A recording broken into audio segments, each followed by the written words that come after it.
22 states signed a OEM RFP for light-duty natural gas vehicles. And yesterday, initial announcement was made. Today, more detail was rolled out. And we are fortunate here to have representatives of the two lead states, Oklahoma and Colorado. Alex Schroeder, he's a senior manager for transportation fuels at the Colorado Energy Office. And Jay Albert, he's a deputy secretary of energy for the Oklahoma Energy Office. And they were integrally, very much involved in the entire process. As a matter of fact, they were primarily responsible for pulling together 4 states, which started this MOU process, into now 15 states into the MOU process. So with that, let me ask those two fellows to come up and explain what happened, what was announced, and what it all means. Thanks, Rich. Thanks.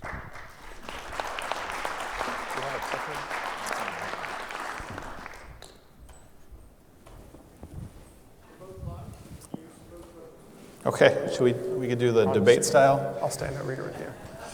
Well, we'd like to thank you all for the opportunity to be here. Certainly thanks to Rich and NGV America. We're very excited, and I think truly really excited to be part of this broader movement that you all have been working on for a number of years. As Rich said, what we're really going to do, I think, is talk a bit about the multi-state memorandum of understanding, provide a bit of background, and then Jay here is going to share some of the detailed results, which were actually posted this morning. Governor Fallon and Governor Hickenlooper shared some initial results yesterday, but we're really excited to see some of the specific numbers, which I'm guessing all of you are interested today. So as Rich mentioned, the multi-state MOU was signed by 15 governors. It started out with very humble roots, being Colorado and Oklahoma last year on November 9th. The governors of 4 states signed this.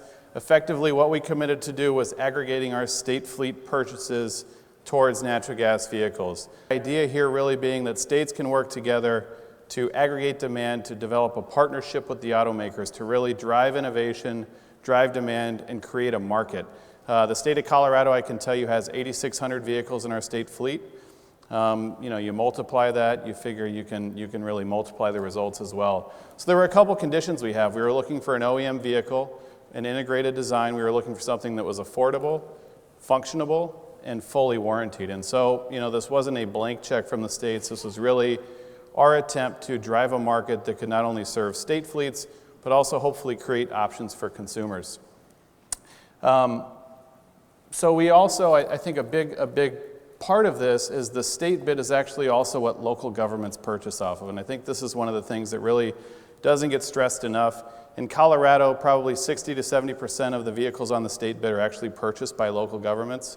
So there's a huge multiplier effect. And so we've been working very consistently in each of our states to engage them and really, I think, provide information, outreach on natural gas vehicles, but to make sure that they are aware of this effort and understand they can participate. This is, I think, a very integral component to the MOU. Certainly recognizing infrastructure limitations as well. So I think there's a couple benefits here. We're hoping that we can drive the market for vehicles, but also we have enough of a fleet size spread throughout Colorado. We're hoping we can eventually develop enough base demand to justify infrastructure build-out. So really coming at the chicken and the egg, whatever you want to call our commitment, we're hoping that this MOU actually spurs both of them coming on at once. As you know, as you can see, this is a very short document. It was 1 page. We kept it short and simple. Every state is in a different place with NGV deployment. I tell Jay a bit, we've got some station envy with Oklahoma's build out, but we're certainly striving for that in Colorado. But that was a key in moving forward and really getting broad participation, is to make this short, simple, accommodating. I'm going to hand it over to Jay quickly. I'll just differentiate there. We get a lot of questions about what's the MOU, what's the RFP. The MOU was signed by 15 governors. This is a governor-level commitment to engage in this process. Governor McDonnell actually joined us, I think it was earlier this week, bringing us from 14 to 15 states. So this is the commitment of the chief executive of each state. I think that being said, we've been working over the past year with the National Association of State Procurement Officials. They have agreements with all 50 states and also the territories as well. So actually one of the side benefits is everything we did was actually available to all of the states in the country. And so we actually had, I think it would be 7 states now that weren't on the MOU that can participate in the RFP and now have natural gas vehicles on their state bid list. So I just wanted to provide a bit of background. I think I'm going to turn it over to Jay to really talk about some of the details. Great. So you saw the state seals that were on the MOU. We've put it on a map to really give context for just how broad the support has been for this effort. So the states in blue, those are the governors. In the orange, those are those RFP states that participated in the multi-state procurement. And then in response to the RFP, we had dealers from other states that also submitted bids. So those are lightly shaded, not to contrast too much against the states, the 22 states where we had affirmative state participation. More than 100 bids were submitted. Of those 100 bids, about 97 of them were deemed to be responsive. I think 16 came from Chrysler. You can't hold me to these numbers. I'm thinking 16 came from Chrysler, 28 from Ford, 10 from GM, and 43 from Honda. All different platforms. We had 8 different platforms that we bid. So I think 2 real key objectives with the MOU were 1, make affordable vehicles, 2, more functional vehicles. So yesterday, the governors talked a lot about this. Governor Fallin talked a lot about the results that we saw, very encouraging with the price concessions. Governor Hickenlooper talked about the functionality, new options that will be delivered to the states, and talked about vehicles like the F-250 where you can get this integrated storage tank that BAF is delivering. And we wanted OEM options like Alex said. So to talk a little bit about some specific examples, these are Oklahoma numbers.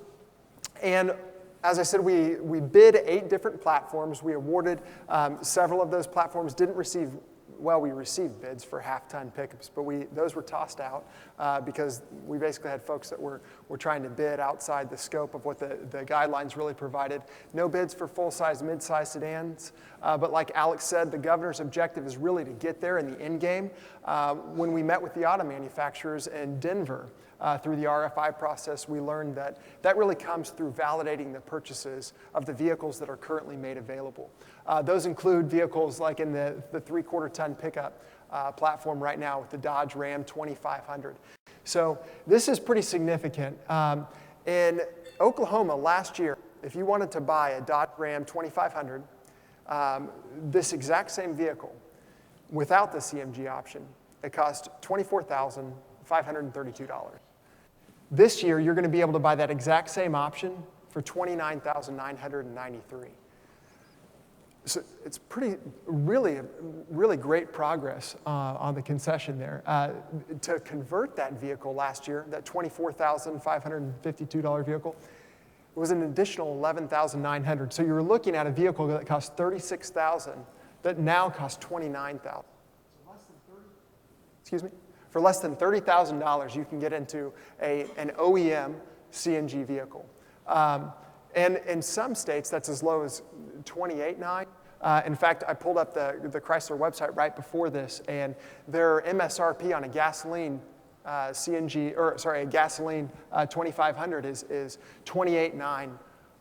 So this is really a good option for the states. Evaluating that on a life cycle cost, Rich talked this morning about if you can get vehicles under that 3-year payback, they start to get really attractive to consumers.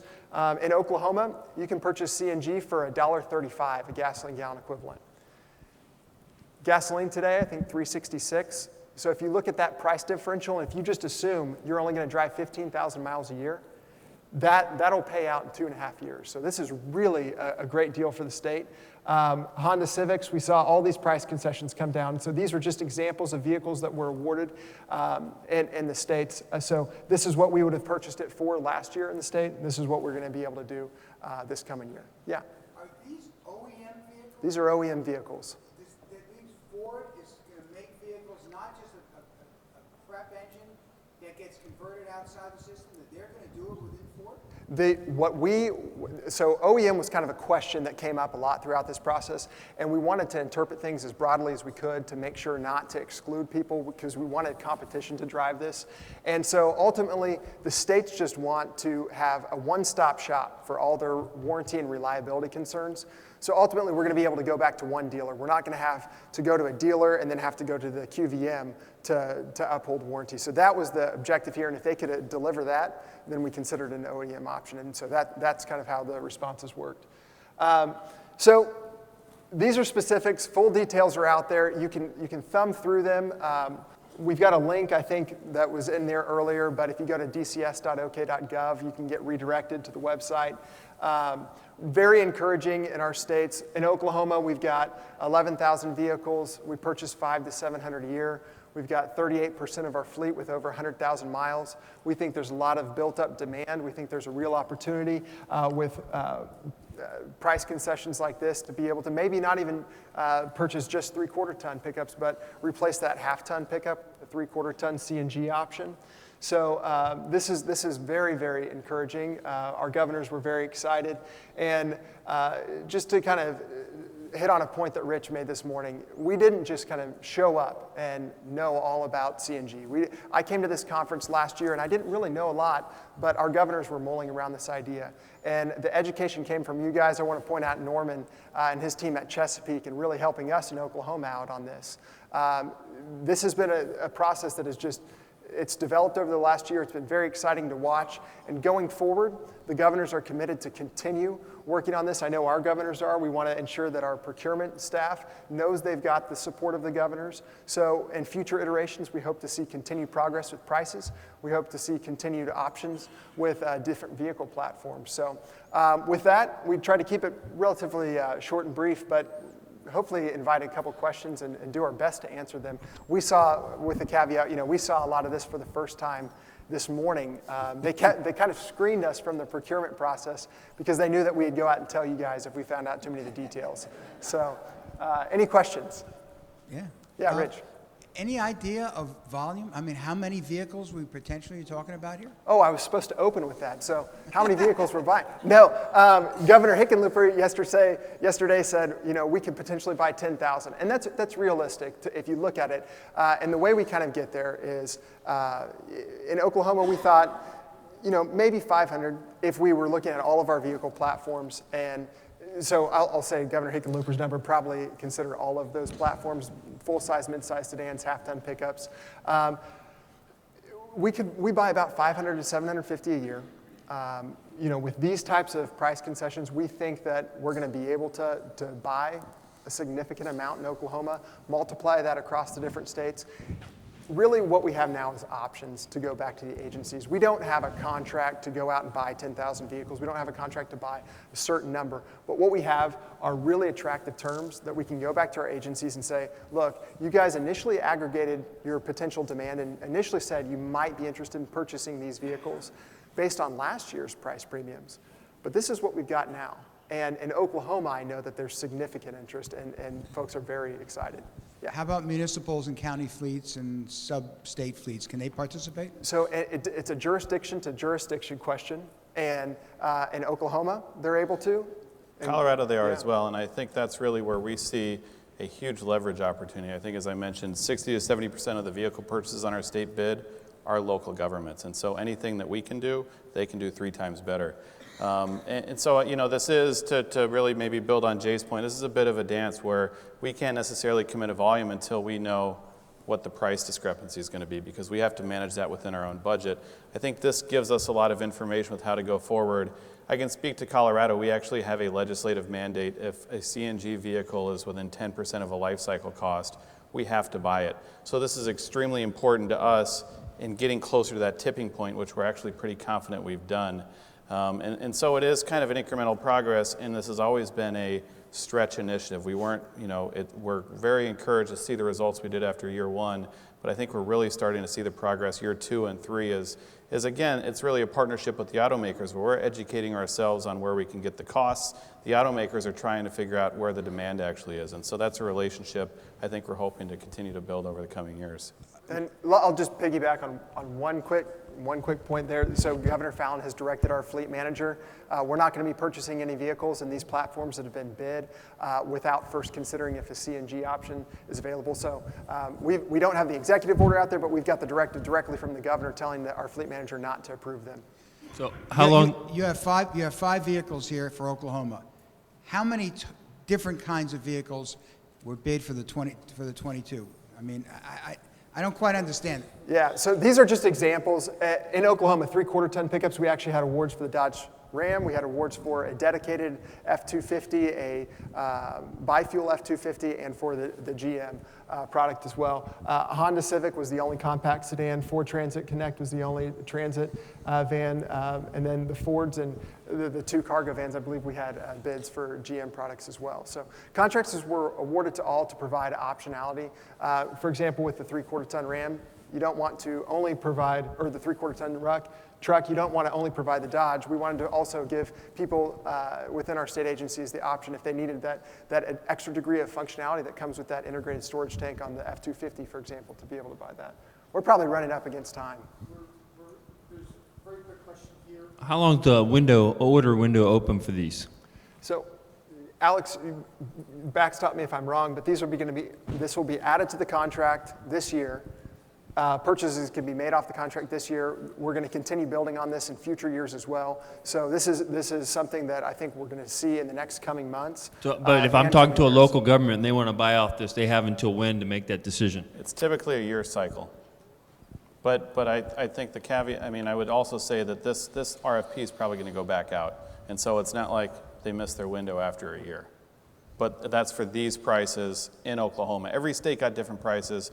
We had to work with the dealers. That's Okay. another thing that we're having to explain is, because of franchise agreements, the bids came from dealers, not the OEMs. And so it has been a bit of triangulation to really understand what types of price concessions and what type of vehicle availability there is in each of our different states. So I think you just answered my question. There's a list like this for each state that Yes. might be slightly different. Exactly. Okay, thank you. And ultimately, in the MOU, the governors talk about working with local distribution channels. So a lot of the Oklahoma vehicles will probably come from Oklahoma dealers. A lot of the Colorado vehicles will come from Colorado dealers. Some states don't have restrictions that limit the state to purchasing vehicles from dealers within their state. So potentially, if you had more attractive terms in one state than another, you could have a state that purchased from an out-of-state dealer on this contract. Needless to say, Jay and I have learned a lot about procurement. All right, thank you guys very much. Thank you, gentlemen.